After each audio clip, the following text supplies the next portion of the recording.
Good morning, student. Welcome you all for the second lecture of Database Management System.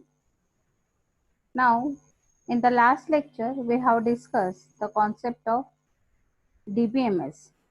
So, how we can define DBMS? By dividing this term into two parts, database plus management system. So, DBMS is what? As we all know, it is a collection of data and what a set of programs to access and store those data in an easy and efficient manner. So the main purpose of what is database management system is to manage the data. So this we have discussed already in the last lecture. After that, we have discussed the purpose of database.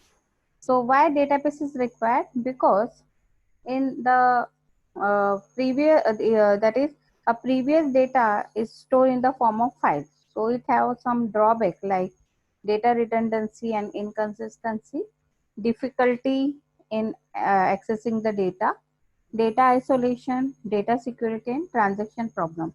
So all this, whatever the problem we have discussed, this problem are solved by database management system, so it is required.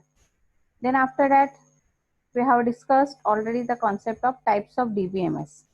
So the DBMS, as per we are dividing the database management system based on the different types, as what type of data model they have used, then after that how many users they are supporting and number of sites. Based on these three concepts, the database management system is divided into hierarchical, network, relational, object oriented, entity relation like document database and graph.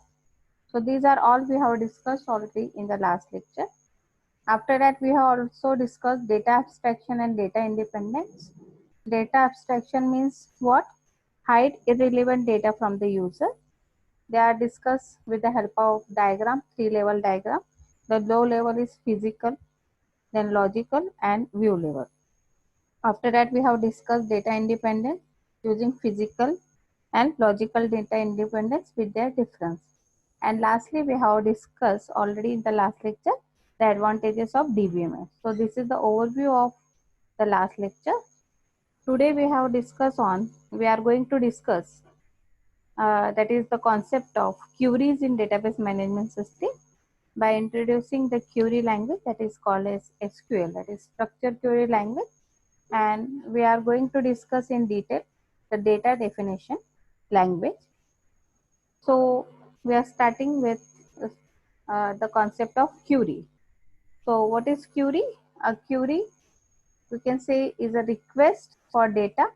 Whenever you want some data or information from the table or a combination of tables, you have to send the request. So a query is a request for data or information from a database, table or a combination of tables. So this will generate the result in the form of language, that is, you can say it is a structured query language or SQL. So what is SQL? It is a database language designed for retrieving and management of data in a relational database. So basically it is used for relational databases for retrieving and managing the data.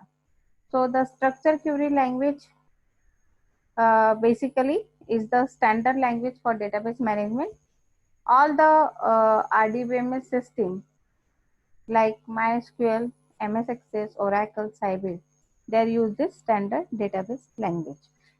So the SQL commands, that is, today we are going to discuss data definition language command in detail. That is create command, alter, drop, rename and truncate command. Thank you. Thank you very much.